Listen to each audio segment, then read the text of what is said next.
Praise the Lord. எப்பயுமே நான் கொஞ்சம் என்கரேஜ் ஆயிக்கிறேன். நான் கொஞ்சம் தைரியமாக தான் இருக்கிறேன்.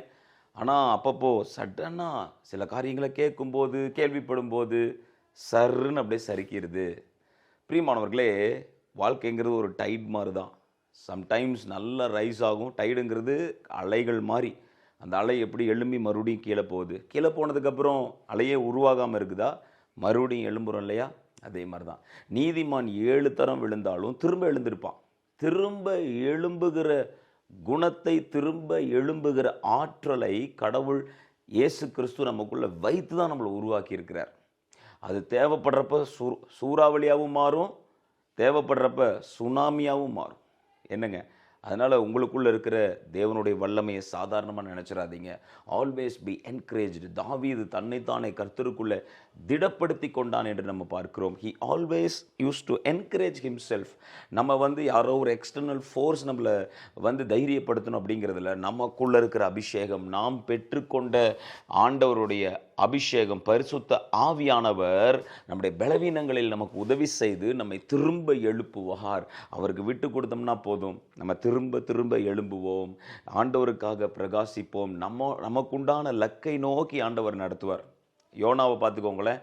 அவருக்கு ஒரு நல்ல டைடு, நல்லா ஹைபை வந்தார், சடனாக விழுந்தார், அதோட முடிஞ்சுதா? அழகாக அவரை கொண்டு போய் கர்த்தர் என்ன செஞ்சார்? ஒரு மீனை கொண்டு நினைவேல கொண்டு போய் நிறுத்தினார். அதே போல் தான் பிரியமானவர்களே, உங்களுடைய ஷார்ட் ஃபால்ஸ் நிறையா இருக்குது. என்கிட்ட நிறைய பிரச்சனைகள் போய்கொண்டு இருக்கிறது. என்னுடைய தலையில், என்னுடைய வாழ்க்கையில், என்னுடைய சூழ்நிலையில் பலமான காற்றுகள் அடித்து கொண்டிருந்தாலும் அதற்கு நடுவிலே தேவன் உங்களை உருவாக்கி இருக்கிறார். அதற்கு நடுவில் பயணம் பண்ண தான் கர்த்தர் உங்களை உருவாக்கி இருக்கிறாரு. சரிங்களா? சோதனைக்கு அனுமதிக்கிற தேவன் சோதனையிலிருந்து தப்பித்துக் கொள்ளுகிற ஒரு போக்கை உண்டு பண்ணுவார். என்ன போக்கு? இந்த பிரச்சனையிலேருந்து நான் வெளியே வர்றதுக்கு என்ன வழி இருக்குது? கண்டிப்பாக வழி இருக்கும். சரிங்களா?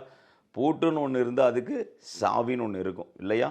பூட்டை போட்ட கர்த்தருக்கு சாவியை, வேத வசனம் என்கிற சாவியை கொடுத்து தான் அதை லாக்கே பண்ணுவார். அதனால் அன்லாக் பண்ண முடியாத பூட்டே கிடையாது. நீங்கள் பொறுமையாக உட்கார்ந்து தேவ சமூகத்தில் ஜெபித்து பாருங்கள். அதுக்குன்னு ஒரு போக்கு, அதுக்குன்னு ஒரு வழி, இந்த பிரச்சனையிலிருந்து வெளியே வர்றதுக்குன்னு ஒரு சொல்யூஷனை, ஒரு சோர்ஸை ஆண்டவர் உண்டு பண்ணி தான் வச்சுருப்பார். God always has a man on his side. நீங்கள் எஸ்தர் புஸ்தகத்தில் பாருங்களேன், ஆமான் எவ்வளோ கிளவராக பிளான் பண்ணி மொத்த ஜூஸையுமே அழிக்கணும்னு நினச்சிருப்பான். ஸோ அவன் டோட்டலாக ஜூஸை அழிக்கணும்னு நினைக்கிறப்ப அவன் கனவுல கூட நினச்சிருக்க மாட்டான். அங்கே ஒரு யூத பெண் அவ்வளோ தேசங்களுக்கு ராணியாக போய் அங்கே உட்காந்துருப்பாங்க அப்படின்னு சொல்லிட்டு அவன் கனவுல கூட நினச்சிருப்பானா? கொஞ்சம் கூட நினச்சிருக்க மாட்டான். ஆனால் கர்த்தர் என்ன பண்ணார்? அந்த இடத்துல தன்னுடைய கிரியைகளை வெளிப்படுத்தினார். He showed forth his power in that place.